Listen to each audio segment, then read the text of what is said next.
All right, how you doing? Anthony Essien here. And so then what we're gonna do is, got with stepson Kobe here with us once again. So right now we're gonna do his height and his weight. So we have the digital scale there on the kitchen floor. So then Kobe's just gonna step on the scale.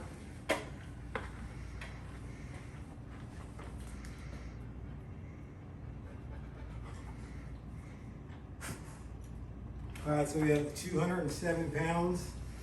All right, and so then the next thing we're gonna do is we're gonna do his height. And so what I've done is I've already put a mark on the wall here that's, you go ahead and take your hat off. So I put a mark on the wall here that's that delineates, 6 feet. And so then from there, I'm just going to measure from there up, and then that will give me how tall Kobe is. So here's the 6 foot mark. And so Kobe is,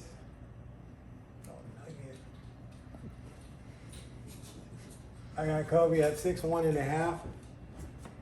So 6'1.5". Thank you. All right, so we're back. So we've done his height and weight, and so then now what we're gonna do is we're gonna get his resting heart rate, and so we're gonna do that by, I'm gonna take my index and my middle finger, and what I'm going to do is I'm going to put that over his radial artery, just above the thumb pad here. And then that's going to give me the heartbeat. And so then what I'm going to do is I'm going to count the beats for 30 seconds.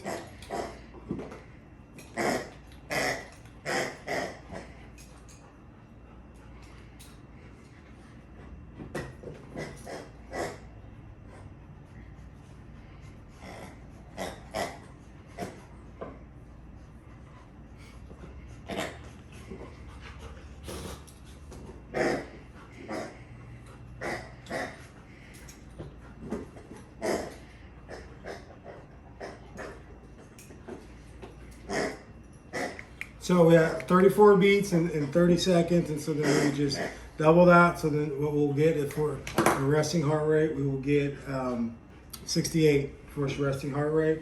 So now we're gonna move on to get his blood pressure at rest. And so then when going to get the blood pressure, so what we have to look for is we have to look for the brachial artery, and the brachial artery is, you have the, it's just above the radius, if you will. So then once we find that brachial artery, and then what that's going to allow us to do, that's going to tell us where we need to put the blood pressure cuff. And so we're going to put the cuff just above that. So then once we've located that,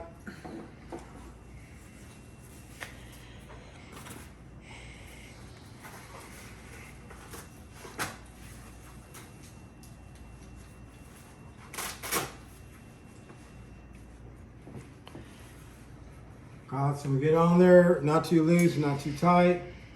And so then from there, the sphygmomanometer, I thought you love that word. So we put that in place, and so then now, that exact same spot where I found the artery before, that's exactly where I'm going to put my stethoscope.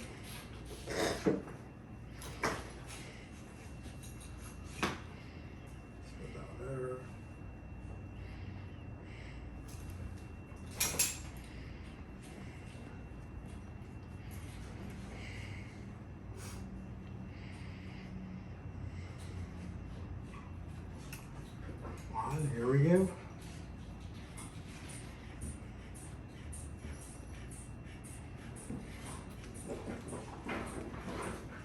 Stay nice and relaxed. We have to go all the way up to 160.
So we got 124 over 72.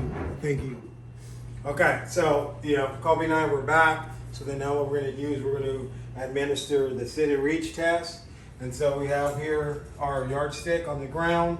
And so then we have the tape at 15 inches. So Kobe's he's gonna sit down and he's gonna put his heels at the 15-inch mark. And he's gonna keep his legs like completely straight, so we will have zero flexion of the knees. And so from there, then he's gonna he's gonna overlap his hands, and he's going to hinge forward at the hip, and then we're gonna see what number that we get. Make sure that the hands stay together. So we got 11, so he's gonna relax. So then we'll give him an opportunity to go one more time. And the important thing is when we're doing the sit and reach test, you wanna make sure that you tell your client to exhale as they are hinging at the hip and they're extending forward. So we go one more time, big breath in, then exhale, and then reach out. Good, so we got a lot farther that time, we got up to 14 inches. So then from there, what we're gonna do is we're gonna roll right into the shoulder flexibility. So Kobe, go ahead and stand up. And what we're going to do is, go ahead and turn around. And so then we're going to test the shoulder flexibility so we can start with the right hand over the top first.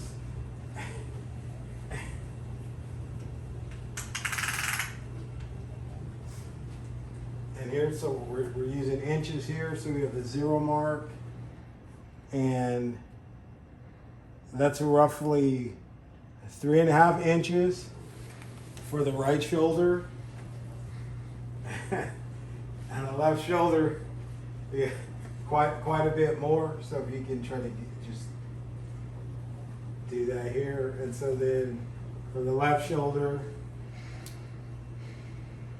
So we'll go to the thumb. So that's 9 inches on the left shoulder for shoulder flexibility.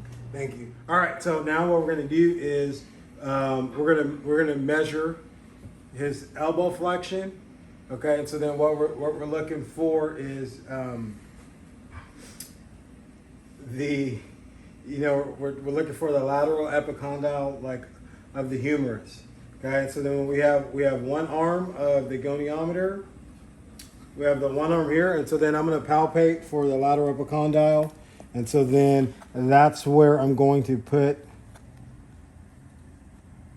the goniometer, and so then this arm is going to match the humerus, and so the lateral epicondyle of the humerus is actually going to be where the axis of rotation happens, and so then from there, so then Kobe's just going to flex this arm, and so then this is going to come with. Keeping that there, and he's going to go all the way till he can't go anymore. Okay, and so then from there, we have the number of 144. Okay, so now you're going to go ahead and flip around. So now we're going to do the left arm. So put your head. All right, and so then, same thing, looking for the lateral epicondyle of the humerus. We palpate for that. So that tells us where we're going to put the center of the goniometer. And so then, have this arm of the goniometer is matching the humerus, and then he's going to flex his elbow. And this comes with, making sure we keep that. And so then from there, for the left one,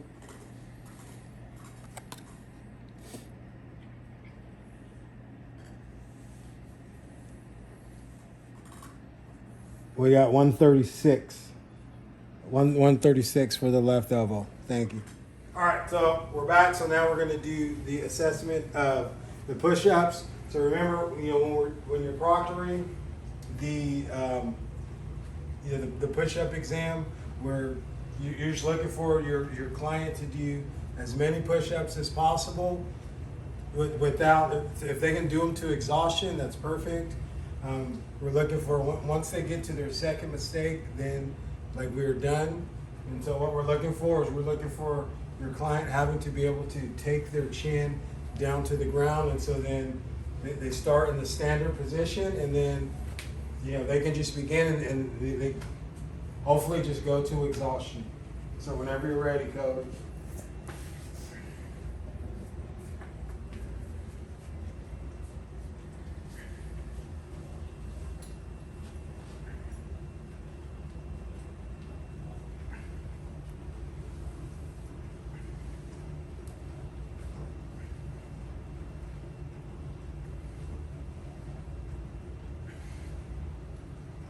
He's doing a great job taking the chin to the ground.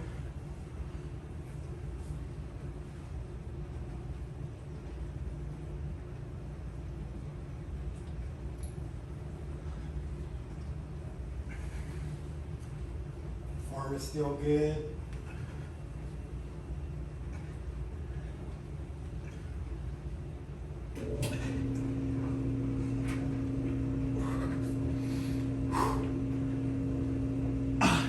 Yeah, so at that point, the test would be done. Thank you. All right, so then now we're back. So now we're going to do the curl up test. And so, you know, what we're looking for here in the curl up test is, you know, you want your client, you want their knees to be at a 90-degree angle prior to the, you know, the start of the exam. So their arms are fully extended down by their side at the start of the tape. So we have a second piece of tape that is 12 centimeters away. And so when you're under 45, you know, you have to move a distance of 12 centimeters. And so as the test progresses, what we're looking for is we're looking for your client to slide their fingers along the mat to the other side of the tape. And then once again, when they get to their second mistake, then that's when the exam finishes, if you will. Okay, and so then Kobe can go ahead and start.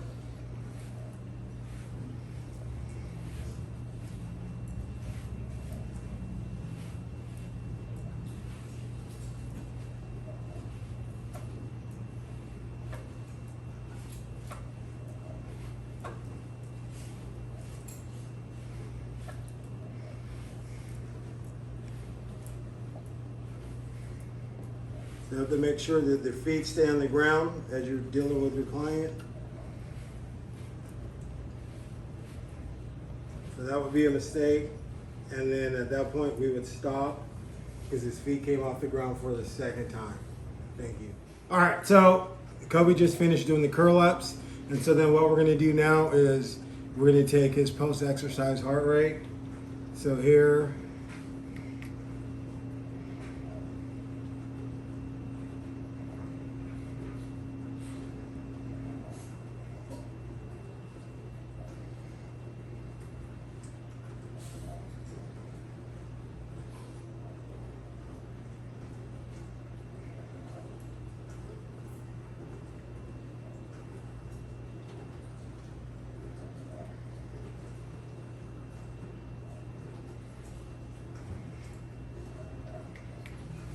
so he had 82 for his post-exercise heart rate.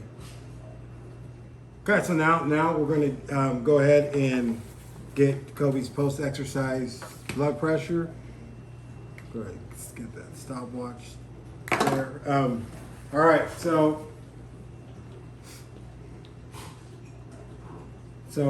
we have the pulse there. So remember, once again, that post is telling you where the cuff has to sit on your client's arm. And so we're going to put it roughly 2 inches above where we got his pulse. Okay, so then we got our trusty sphygmometer, get her in place. So, and then, you know, once we get the cuff in place, and so then we have to palpate for that artery again, because that's where we're going to put our stethoscope. Okay, so it's right there.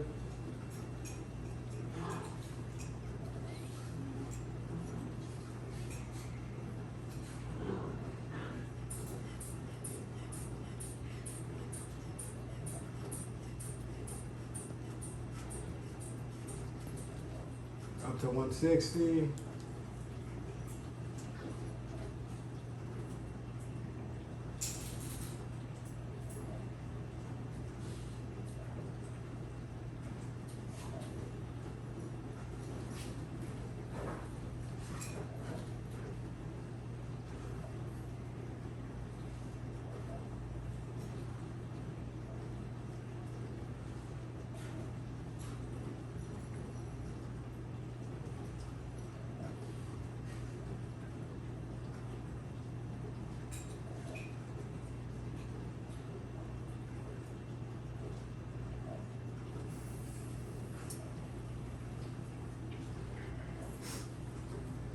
So Kobe was 128/80 for his post-exercise blood pressure. Thank you. All right, so then now we're gonna do some skin fold measurements. So here we have the trusty calipers. And so what we're gonna start with, the first measurement we're gonna do is we're gonna do the chest measurement. And so when we do the chest skin fold measurement for measuring purposes, we're gonna start with the axillary line, which is essentially like the armpit.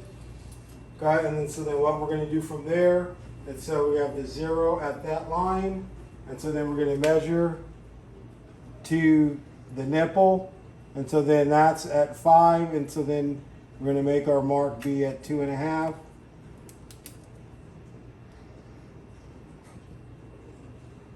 And that's where I'm going to get my measurement from. So the calipers down, and so then, like always, we want to do that the 3-inch pinch, so that we're not doing fat or skin. Okay, so I have my 3 inches. Make sure he's nice and relaxed, and so then I'm going to pinch, and then I'm getting the measurement from the bubble underneath there. And so we are at 8. Thank you. Okay, so now we're gonna do the skin fold measurement for the abdomen. And so what we're looking for is we're gonna make our mark 2 centimeters from the umbilicus, which is here. So I'm gonna go ahead and go 2 centimeters out.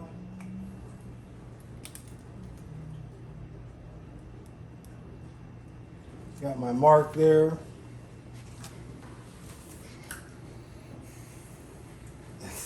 So then caliper, and so we want to make sure that we're not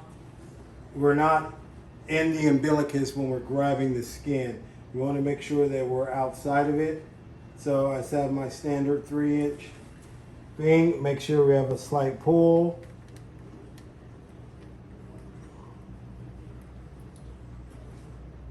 And we have the measurement of 15.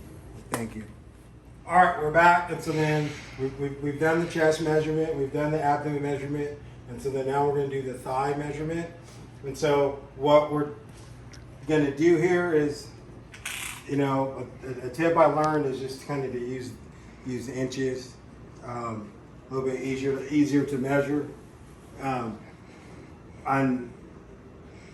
And so we're going to measure all the way down to the superior aspect of the patella, which is essentially, it's right here.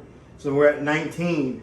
So then in order to get to 19, so then now we need to get, my marking needs to be at 9.5, which is essentially right here.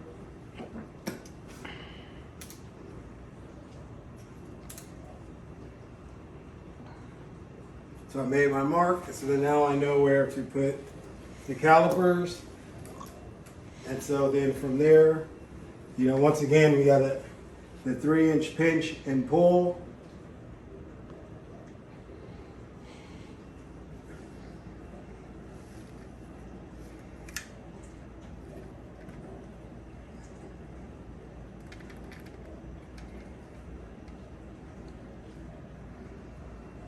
and we have a 16.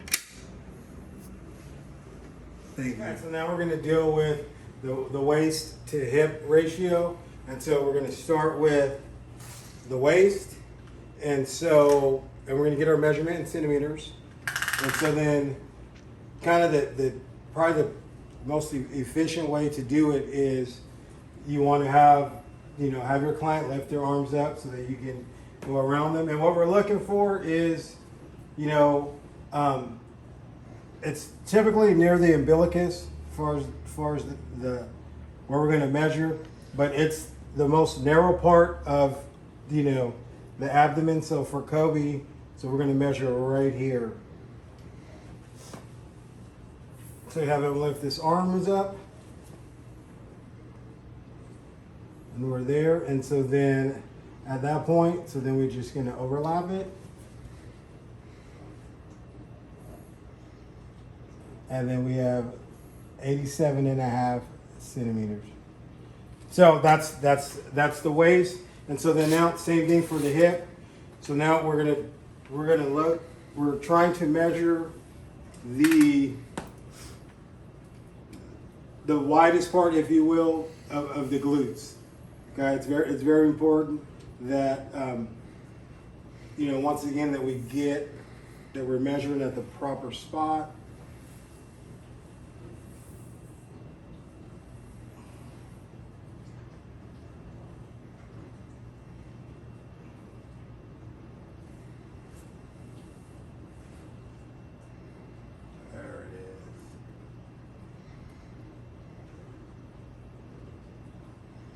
And then once again, we overlap. And we have 105. Thank you. All right, so we're gonna assess Kobe's hip flexibility. So what we're gonna use is the Thomas test. So what I did was we put him up on the table here. It's not ideal, but it's better than the sofa. And so what Kobe's gonna do is he's gonna pull both knees up to his chest. And so we're gonna start with the left knee first, so then we're gonna release the left knee. And so then as he goes down to the ground, so we wanna make sure that the lumbar spine stays connected, to the table, which his is, and see if he's able to return his leg back to the table, which he has been able to do. And so then what I'm doing is I'm going to palpate the iliac spine to see where I will put the goniometer, and because he was able to return it back to the table, so for the left side he would have a measurement of 0. And so then now we're going to swing over to the right side, and so then he will do the same thing. So the lumbar is still there, and as you can tell, the right leg is not able to return to the surface. So when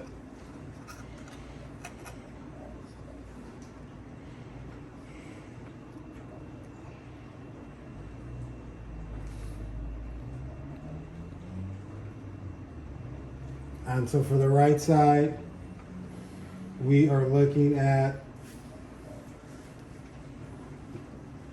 a 4. Thank you. All right, so we're going to do the active knee raise test here on Kobe. And so it's called the active knee raise test, but essentially we're also dealing with the hamstring. We're looking for hamstring like looseness or flexibility, if you will. And so what we're going to start with this is he's going to pull his leg up to where the femur is like perpendicular to the ground. And then from there, we'll locate the lateral epicondyle of the femur. And then once we've located the lateral epicondyle of the femur, that's going to tell us where our access point is. And it's right here on Kobe. And so then from there, and so then he's just going to extend his knee until to discomfort, if you will. And so what we're looking at here is a 125. So then we'll slide over to, we're gonna do the other side. So the left side was at 125. Guys, we do the same thing with the right.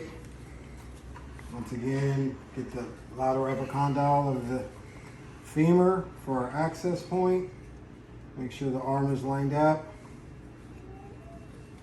From there, and